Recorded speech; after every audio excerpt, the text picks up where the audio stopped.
सदियों पहले जब उज्जैन की धरती तांत्रिक शक्तियों, आध्यात्मिक ऊर्जाओं और अनदेखे रहस्यों का केंद्र हुआ करती थी, उसी समय एक अनोखी कथा जन्म लेती है।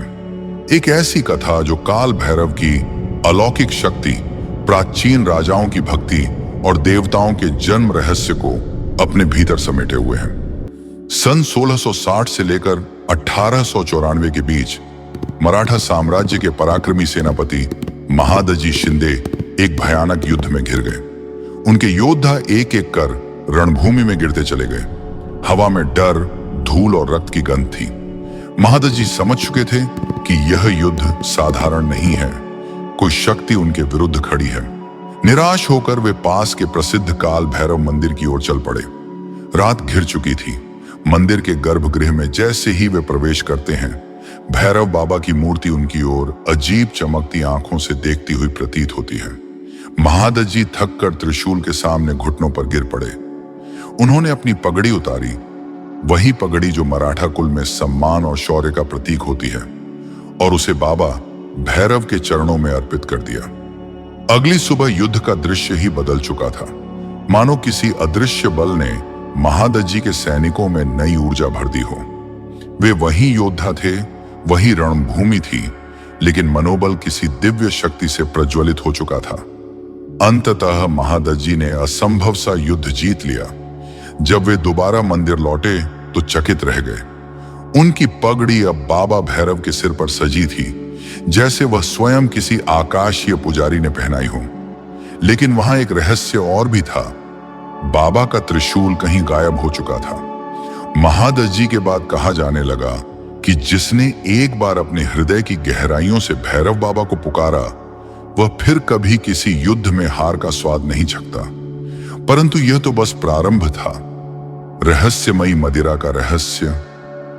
काल भैरव मंदिर की सबसे बड़ी पहेली वह प्रथा है जहां मदिरा को प्रसाद के रूप में चढ़ाया जाता है। चांदी के कटोरे में शराब डालकर जैसे ही पुजारी उसे बाबा के मुख के पास ले जाते हैं, वह अचानक गायब होने लगती है। न जमीन पर कोई बूंद गिरती है, न मूर्ति पर कोई निशान।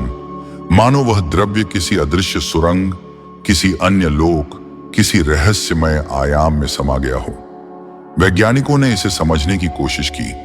गर्भगृह की खुदाई हुई 15 फीट नीचे तक, लेकिन ना कोई सुरंग मिली, ना कोई पाइप, ना कोई वैज्ञानिक कारण। एक विदेशी शोधकर्ता जो इस रहस्य को सुलझाने आया था, अंत में भैरव भक्त बनकर लौटा। उसने कहा, यह जगह विज्ञान की सीमा से बहुत आगे है। देवताओं का संघर्ष और काल भैरव का जन्म। समय को पीछे मोड़ें तो कहानी और भी विराट हो जाती है। एक बार ब्रह्मा और विष्णु के बीच श्रेष्ठता का विवाद इतना बढ़ गया कि देवता भयभीत हो उठे। दोनों दिव्य अस्त्रों का प्रयोग करने लगे। सृष्टि का अस्तित्व खतरे में पड़ गया। तभी भगवान शिव ध्यान में लीन हुए और एक अगाध अग्निस्तंभ का रूप ले लिया। अस्त्रों की ऊर्जा उस अग्निकुंड में समा गई। विष्णु नीचे की दिशा में और ब्रह्मा ऊपर की दिशा में अग्निस्तंभ का छोर खोजने चल पड़े।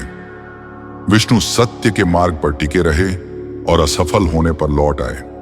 परंतु ब्रह्मा ने असत्य कहा कि उन्होंने अग्निस्तंभ का अंत देख लिया। शिव का क्रोध फूटा और उनकी भौहों से प्रकट हुए एक उग्र, अद्भुत, समय से परे देवता काल भैरव। वे वही थे जिन्होंने असत्य के सिर का अंत किया और फिर स्वयं ब्रह्महत्या के पाप से मुक्ति पाने के लिए पृथ्वी पर भटकते रहे। काशी में प्रवेश करते ही उन्हें मोक्ष मिला और ब्रह्मा का सिर उनके हाथ से अलग हो गया। 6000 वर्ष पुराना मंदिर और नीली रोशनी। उज्जैन से 8 किलोमीटर दूर क्षिप्रा नदी के तट पर राजा भद्रसेन द्वारा स्थापित काल भैरव मंदिर आज भी वही शक्ति लिए खड़ा है। कथा कहती है कि मूर्ति जब पहली बार स्थापित की जा रही थी, एक रात गर्भगृह में अद्भुत नीली रोशनी प्रकट हुई। ऐसा लगता था जैसे स्वयं भैरव बाबा आए हों। रोशनी ने मूर्ति को तिलक लगाया और अचानक गायब हो गई। अगली सुबह राजा भद्रसेन भी रहस्यमय तरीके से लापता हो गए। कुछ कहते हैं कि वे उसी दिव्य प्रकाश के साथ किसी अलौकिक लोक में प्रवेश कर गए। भैरव का दूत वह रहस्यमयी काला कुत्ता। भैरव बाबा के साथ दिखने वाला काला कुत्ता साधारण पशु नहीं माना जाता। स्कंद पुराण के अनुसार वह एक श्रापित आशिकी आत्मा है जिसे भैरव ने अपने साथी के रूप में स्वीकार किया था।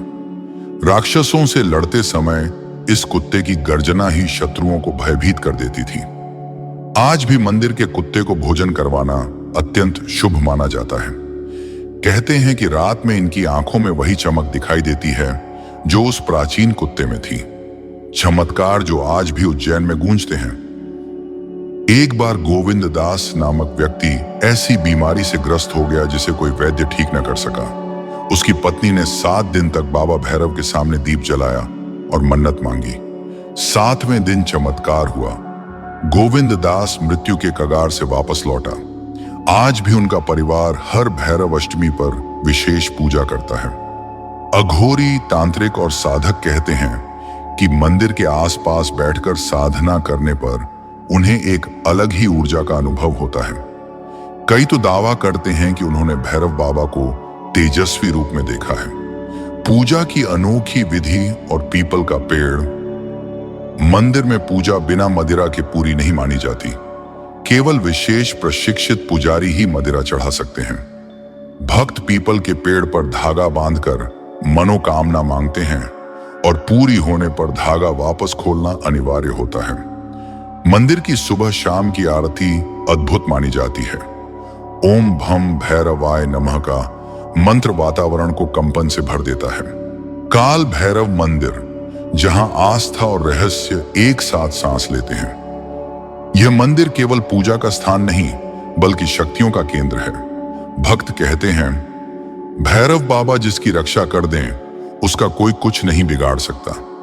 तांत्रिक कहते हैं, यह लोक और परलोक के बीच की सीमा रेखा है और यात्रियों के लिए यह स्थान एक अदृश्य शक्ति का स्पंदन है जिसे शब्दों में समझाया नहीं जा सकता। और इस तरह यह अद्भुत कथा हमें फिर से यह याद दिलाती है कि समय कितना भी बदल जाए लेकिन धर्म का प्रकाश कभी मंद नहीं पड़ता। जब भी संसार पर अधर्म की छाया गहरी होती है, कोई ना कोई दिव्य शक्ति रूप बदलकर खड़ी हो जाती है। कभी गुरु के रूप में, कभी रक्षक के रूप में और कभी विनाशकारी ऊर्जा बनकर। जो पात्र इस कहानी में आए, उनकी संघर्ष, उनकी भूलें, उनका पश्चाताप, ये सब हमें यही सिखाते हैं कि मनुष्य की महानता उसके कर्मों में छिपी होती है और कर्म कभी व्यर्थ नहीं जाते। हर जीत आसान नहीं होती और हर हार अंत नहीं होती। कभी कभी हार ही वह द्वार खोलती है जिससे होकर मनुष्य अपना सच्चा स्वरूप पहचानता है। इसीलिए कहा गया है, धर्म की राह कठिन हो सकती है मगर वही राह मुक्ति तक ले जाती है। यदि आपको यह दिव्य कथा पसंद आई हो तो वीडियो को लाइक जरूर करें ताकि हमें पता चले कि ऐसी पौराणिक कहानियां आपको कितनी अच्छी लगती हैं। और चैनल को सब्सक्राइब कर लें क्योंकि आगे आने वाली हर कहानी और भी गहरी, अद्भुत और रहस्यमयी होने वाली है। साथ ही बेल आइकॉन दबाएं ताकि जब भी हम कोई नई कथा लेकर आई उसकी सूचना सबसे पहले आपको मिले। इस वीडियो को शेयर करना मत भूलिए क्योंकि धार्मिक ज्ञान और प्रेरणा जितने अधिक लोगों तक पहुंचेगी उतना ही इसका फल बढ़ेगा। हम फिर मिलेंगे एक नई कथा, एक नए संदेश और एक नई सीख के साथ। जय श्री राम, जय श्री हरि।